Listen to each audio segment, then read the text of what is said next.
waa kër ak seen ay waajur ci biir ndox boobu borom sareet ba ak borom fas wa donc xoolal delloowaat nañu xale yi ci li nga xamante ne moom la ñu doon xeex temps yële ne le donc nañ leen jàppale dañuy jàppale en fait population bi loolu moo jar a wax ni ñu jóg ñu daal di décider rek daal di defar parce que quand même 1000 milliards c'est beaucoup te ba tey gisuñu changement wala évolution donc loolu tamit nañu seet seen diggante ak yàlla ak askan bi rek.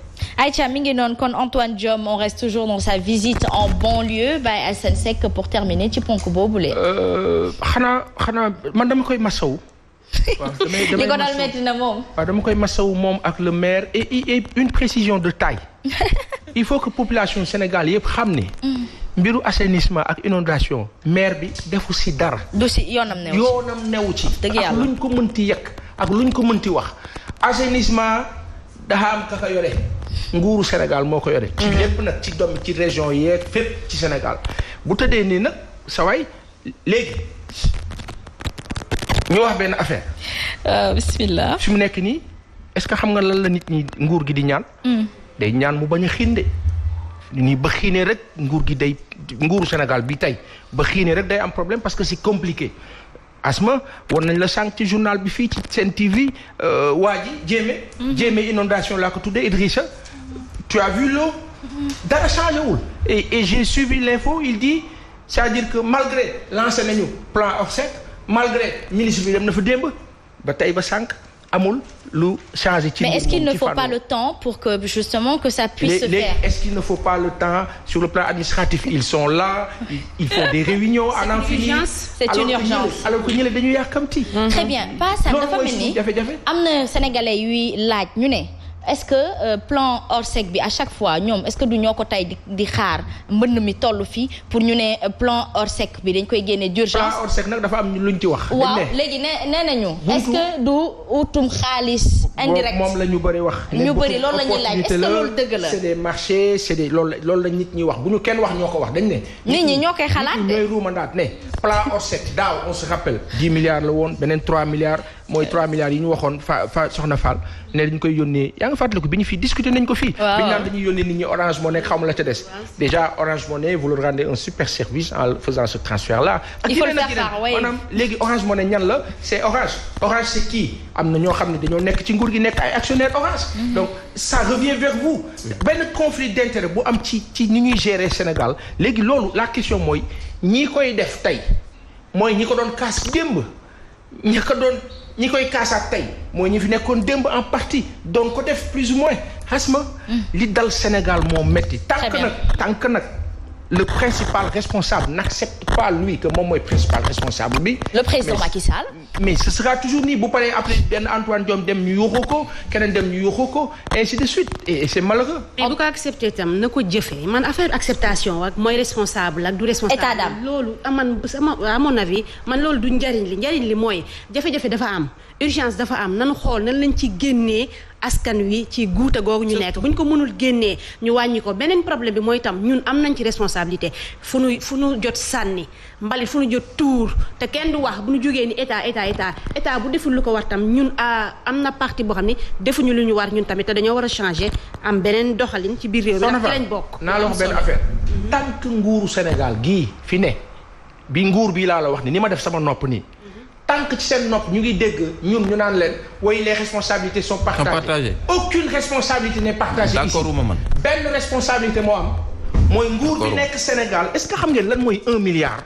vous dites 1000 milliards soxna Fall 1000 milliards ci 16 ans 1000 milliards vous ne parvenez pas à faire de sorte que Sénégal bañ a dund ci inondation malheureusement qu'est-ce qu'ils nous disent maintenant ils nous sortent des infos ne oui àdduna bi partout il y a eu plus de 180 morts en Allemagne il y a eu ça n'a rien à voir fële ay catastrophe naturelle la fii taw bi matul sax mais nag taw bi monsieur Thiam taw bi dafa ñun dañoo jege géej nag Pa Assane tamit ñun dañoo jege géej gon bu tawee c'est très normal même lu mu ndaw mu xaw ñu sonal mais fii soxna di wax mooy responsabilité sociétale c'est-à-dire à un moment donné le futur président xam nga tey ñoo ngi ci Macky Sall te faw ñu faj li fi ne waaye bu ñuy faj bu ñu fàtte mukk defar ñi wuutu si ëllëg te ci ñi wuutu si ëllëg faw ñu fàtte leen loolu wax bi président moomu ko waaye ñun suñu biir ñun ñoo ko moom da ngay dëkk foo xamante ni léeg-léeg man par exemple sama buntu kër dama ñëw gis ñu jég ji say rek gas ne dañuy def canalisation le préalable le respect il faut qu'on se l'apprenne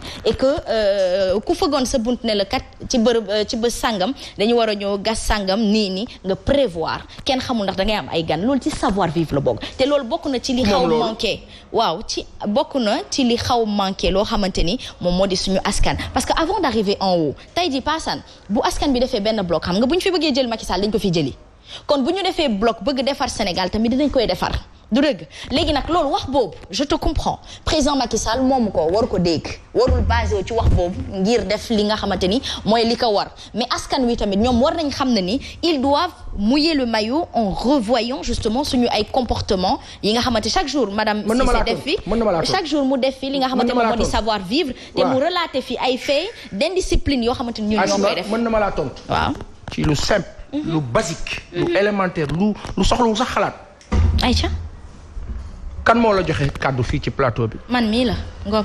kan moo la orienté débat bi ci plateau bi. man mii Ngom. la fi xew. à la responsable waaye du maa koy dogal. ñuy waxtaan rek ci xel rek. waaw Aïcha. loo gis lu ne boo déparé ci bopp bi. bala neexee nga ne Sen TV ni muy doxee nit ñi ni ñu mel seen comportement lépp kan moo la responsable ñu ne Bougane. c'est lui qui a en main la charge de la gestion managériale. waaw ba amee yenn détail moom la parce que moom moo jiitu moo yore affaire yi mooy tracé Asma defal ma lii Baye Assane defal ma lii maam si defal ma lii et cetera foofu la waxee réew masse du masse bi mooy jóg diriger da xam ñay diriger yéen a ñëw nañu mën ngeen jox leen ñu gérer on vous a commis mais allez dans ce sens-là vous ne parvenez pas à le faire qu'est-ce que les gens font nit ñi dañuy subir tey jii nii comportement bu sénégalais yi am la contrainte positive existe tey jii nii seetu leen bu gendarme mu taxawee fii lépp lu ñu fay tere du fa am. très bien bu fa gendarme mu taxaw daf fay am après on me dira oui nit bi dafa war a jël conscience et cetera. ki nga xam ne am na fu mu toll di subir les affres mais kilométriques et machiavéliques d'une mauvaise gestion politique kooku mënul am temps xalaat pour comportement wam dafa am lu koy pousser mu xalaat. pour comportement dafa am déglu leen man li may wax. sama xalaat ma ne dafa am réew nu muy doxee boo demee Corée du Nord dafa am nu muy doxee waaw non bàyyi leen ma rek Corée du Nord da nga koy bàyyi bu Pell ak Soxna Fall bu ko defee mbir mi gën a cukku neex ma ne réew te loolu du deñ ëpp na nag Asma loolu du deñ réew troupeau sax bu berger bi jaaree nii masse bi topp ko nit ñi seen attitude seen comportement ce sont les résidus les conséquences d'une mauvaise gestion de nos dirigeants de 60 à maintenant. très bien d'accord nañu pas ça je suis parfaitement en phase avec vous ci li nga wax ci noonu mais loolu du dindi dara ci tamit kan yi nit ki tamit bu tollee à un niveau boo xamante ne si xam nga ne ñi la diriger nii la ñuy doxanelee nii la ñuy defee te amul benn njëriñ yow si sa responsabilité bopp da ngay jël cas da ngay jël cas. li ngay wuti li ngay wuti li ngay dox ak li ngay lijjanti ci ñooñu la dépendre. d'accord naa dépendre si yow. d'accord naa ci ñoom la dépendre mais set ci yow ak setal sa dëkk ak li ñuy def comme man génn ci biti sànni wala jël mbalit tuur ko ci kanam yoo xamante du jàll. sa responsabilité bopp la bàyyi Assane. cela n'empêche en rien bu amoon ca canal ba kenn du fa sànni. mais pas Assane waruñu toll dañu war a dépasser tamit à chaque fois. nit bu nekk c'est un problème. C'est un problème. C'est un si papa sa nit day yar boppam si. c'est que am na ñoo xamante ni seen biir kër lan leen fa yaree woon ba ñu génnee defuñu loolu leneen la ñu def loolu du dindi dara ci kan ñoom li ñu waroon def defuñu ko. d'accord naa fi ngay waxee man d'accord naa ak moom de parce que ñoom li ñu war a def mais responsabilité population bi. c'est très minime par rapport à la responsabilité de l'État te État moo war a jël aussi. d'accord même su minimé ñun population bi yow la man yow ak keneen ak keneen même su minimé bu doon lu minimé yaa ngi koy def yow nga def ko ma gis ko di la ci imiter. ëllëg kii def ko ma koy imiter wala kii bu yàggee dina am lu mu wàññi as tuut loolu dindiwul dara ka ni état moo fayir état moo deful la mu war a def. nañu war a wax askan wi ak nañu war a doxanalewul ko mais ñun tamit am nañ ci part de responsabilité. soxna li ngay wax ni confirmé ko. mais pas inondation yi. nga xamante ne moom mooy ci suñu koñ. lu ko waral parce que koñ bu nekk supposons ma jël Saint-Lazare la waa quartier boobu daal di seetaan ay mbuus di dugg ci biir canaux bi ay bool di fa dugg ba nga xamante ne dafa causer problème li ko dalee Saint-Lazare ba fii. donc pour te dire responsabilité population nu mu toll. donc nit ki magum sa bopp. am na nag yu bëri paasan certes yëpp nag genre yu mel ni état moo ko war a gérer mais tamit yow mit sa gox war nga bañ a mën a génne. kubéer non mais xoolal kubéer boobu ñuy def te xam ne dañ koy jël di ko jaayi feeraay. mais nga dem sàcc ko. pourquoi kaay ma doon def mu sàcc ko. waaw xiif. déedéet. lan la.